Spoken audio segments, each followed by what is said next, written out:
प्रियंका जी, आपकी बारी है। सवाल है कि एकजुटता सिर्फ दिखाना है, बोलना है, फिर अगले ही लाइन से हमला करना है, या ये वो वक्त है जब हमें पाकिस्तान को सबक सिखाना है?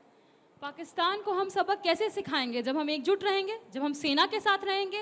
कल ही हमारे एयरफोर्स के चीफ ने कहा ना कि डिफेंस के लिए जितनी भी परियोजनाएं साइन होती हैं, लेकिन डिफेंस को सही समय पर कुछ भी नहीं मिल पाता। उन्होंने तो ये तक कह दिया, जब आप साइन करते हैं, वादा पूरा नहीं कर सकते, तो वादा देते काहे हैं, वादा करते क्यों हैं? ये तक सवाल उठाया। उसके अलावा इनके राज्य और सवाल तो ये भी है कि ऑपरेशन सिंध, जो भाजपा के विधायक है रणबीर सिंह पठानिया, उन्होंने क्या बोला? अगर मैं वो उनके सेंटेंस दोहराऊं, कान खड़े हो जाएंगे।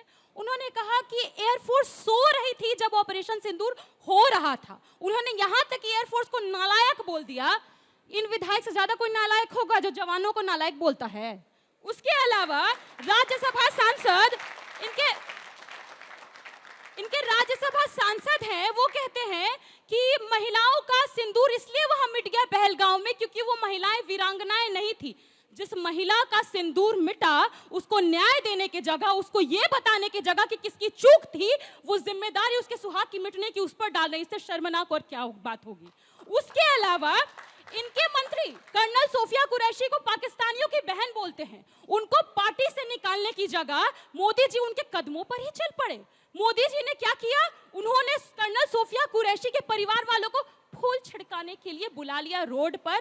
डिस्ट्रिक्ट मजिस्ट्रेट को तो इवेंट मैनेजर बनवा दिए हैं। ये राष्ट्र प्रेम की बात करेंगे ना, तो आयरनी डाइज 1000 डेथ्स। आप राष्ट्र प्रेम पर बोलते हैं। जो सैनिक शहीद हुए, क्या उनकी तस्वीरें नहीं रोडों पर लगनी चाहिए थी, सड़कों में लगनी चाहिए थी, गांव में लगनी चाहिए थी? तस्वीर किनकी लगी? होर्डिंग किनके लगे? एडवर्टाइजमेंट किसके लगे? महामानव के। आप बताएंगे राष्ट्र प्रेम और राष्ट्रवाद क्या होता है हमें? इसके अलावा कितने कितने आपके मैं पोल खोलूं। एक तो सबसे बड़ा मतलब आप किस लेवल तक गिर गए? आप घर घर सिंदूर पहुंच गए। सिंदूर दान, अंजना जी बिहार से हैं, सिंदूर दान सिर्फ और सिर्फ पति करता है, गैर मर्द सिंदूर दान नहीं करता है। और अगर यही भाजपा वाले लफंगे बिहार में औरतों के पास पहुंच जाते हैं ना घर घर सिंदूर पहचाने, हौंक देती महिलाएं वहां पर। जिस हौंकने की बात आज कर रहे हैं प्रधानमंत्री जी, उसी तरीके से हौंक देती।